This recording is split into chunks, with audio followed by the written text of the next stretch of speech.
Professor Harding. It's been 14 days since the world as we knew it ended. It's currently 20 past 11 a.m. and I am very tired. I've basically spent the last 2 weeks trying to get this computer system up and running in order to try and get in contact with people. Yeah. For those of you who have no idea what happened, even those of us who are part of the science community have basically no idea. We assume, based off of what we've seen so far, that there was some sort of aggressive nanovirus that was released onto the world. We've had no evidence of any sort of organization owning up to it, but the attack, as far as we can tell, has been global. The nature of the attack was regressive, so rather than it being overtly destructive, the nano clouds, which you may have seen wandering around on the winds, have been changing things, taking things back to almost a pre-civilization state. We, in the early days of the attack, came up with a way to protect some areas from the nano clouds, which is why we still have some settlements around. I know there's not really a lot of communication going on right now, but me and my research team are looking to build up what we have and keep people abreast of what's going on.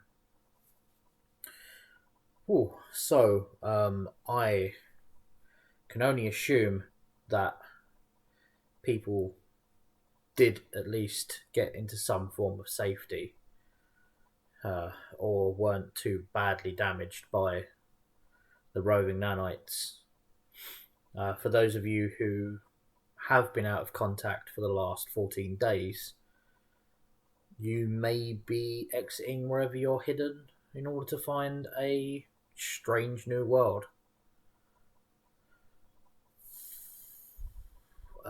Sorry, like I said, I'm very tired. You'll notice a lot of grass, a hell of a lot of grass actually. Most of what we've discovered so far has been scrublands, small bushes, long grasses, rapidly growing actually. Over the last 14 days, it's been quite aggressive, especially around the river, which those of you who still remember before this all happened didn't really exist up until quite recently. I'm sorry, getting distracted. So we're noticing a lot of fresh grassy fields around the river actually, and new forest, which is astonishing considering the space that it was pretty much built up city. The settlers still living in that area who managed to get into a safe part of the city before it was torn apart have started calling their area Lockton. It's Lockton or Lockton? I think they might be calling it Lockton. As a sort of no one in, no one out kind of thing. Further to the west, there's a small settlement called Steelford. They have a bridge over, hence the name Steelford, using a lot of the resources that the settlement still had after everything went to shit. To the southwest,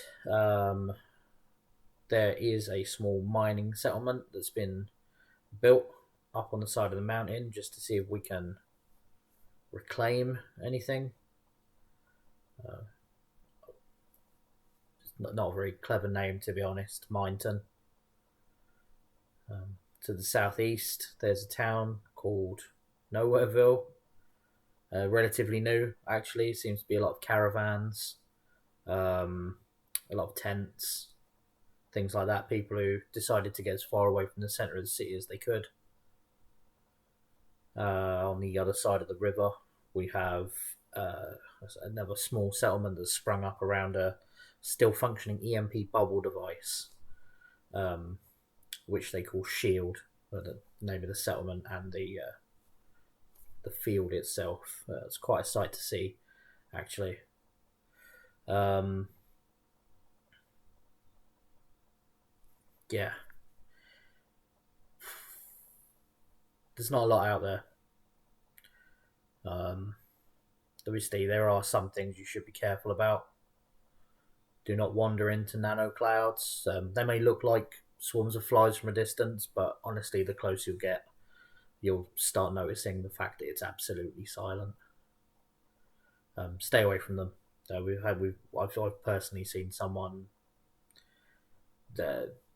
disassembled into their component atoms, which was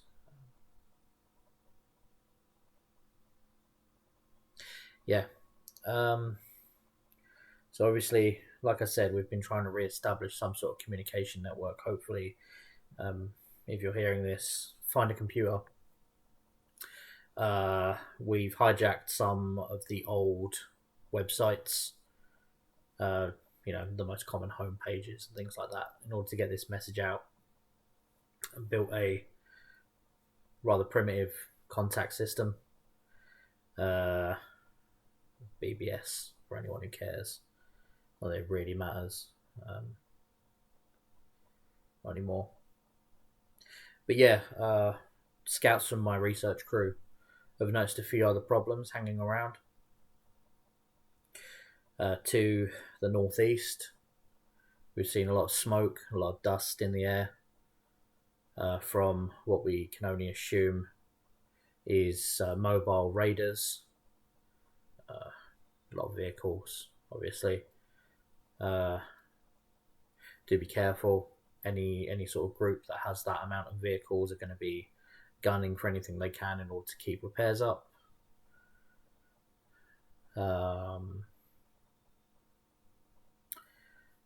So I mentioned Shield. There seems to be a cult hanging around Shield, worshipping the EMP generator. Doesn't really seem to be much of a problem right now, but I guess some people may have, I don't know, had a couple of screws knocked loose when this all happened. The mountain. The biggest threat around at the moment is the mountain. We should really see what we can do about helping out Mountain. Biomutants have been spotted on the crags from a distance. They haven't really approached anyone yet, but they do seem to be twice the size of a normal person, covered in quite bony plates, and they do seem to have a stockpile of weapons. God knows where they've got those from, but they seem to have repurposed large blades, presumably from some sort of factory, to make very primitive weapons with. So do be careful.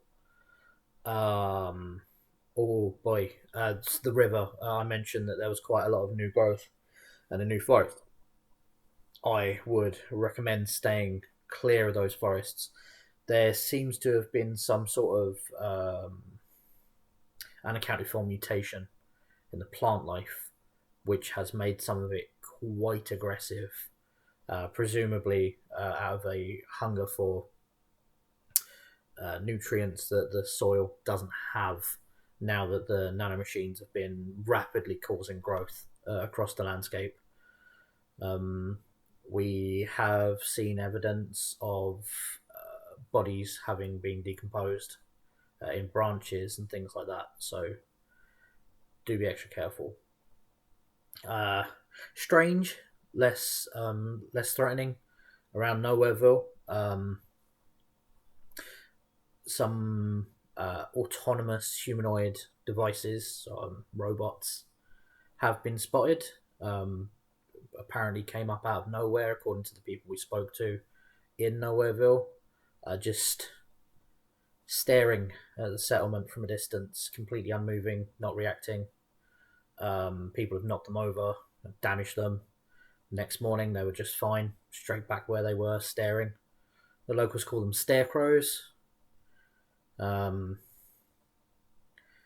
we don't know what's going on with those, but do exercise caution, because you know. Yeah. Okay, boy. I've started waffling, so stay safe. Wear your protective equipment as best as you can. Stay away from nano clouds. Watch out for new plant life, new wildlife.